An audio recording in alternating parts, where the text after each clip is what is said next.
Following President Juan Manuel Santos' suspension on airstrikes on FARC rebels for a month, the head of the government's peace delegation has mixed signals about a bilateral ceasefire Wednesday.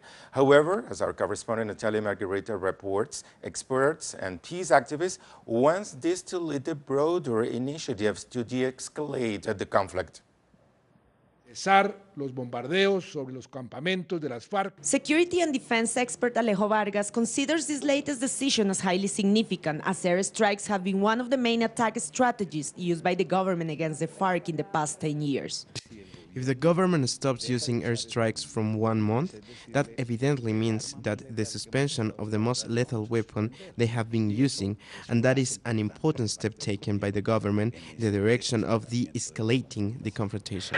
Farmers' movements and rural sectors have also reacted positively to the announcement, as they are the ones that know all too well the enormous damages that airstrikes inflict on civilians.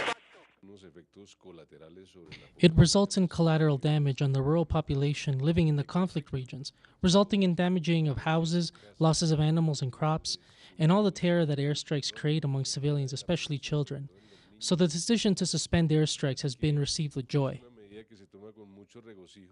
For analysts, this is the first concrete response from the government to the FARC's unilateral ceasefire implemented in December last year, but it is also a decision that brings the greatly expected end of hostilities one step closer. So with this latest measure of halting airstrikes on the FARC, plus the recently agreed demining operation, as well as a technical commission for peace being underway, what we would expect is that over the course of the next 2 or 3, maximum 4 months, a verifiable bilateral ceasefire could be reached. In addition to the progresses in the peace talks, an advisory commission for peace has been appointed, bringing together people from different political opinions like Clara Lopez, president of the leftist opposition party. We have many differences with the government and with the president's policy regarding economic issues, social issues, the management of the state. But of course, in the peace process, we have always given our most active support. As social organizations have welcomed the decision taken by the government, they have also called on the president to finally start negotiations with the second largest guerrilla, the ELN. From Bogotá, Natalia Margarita, Telesur.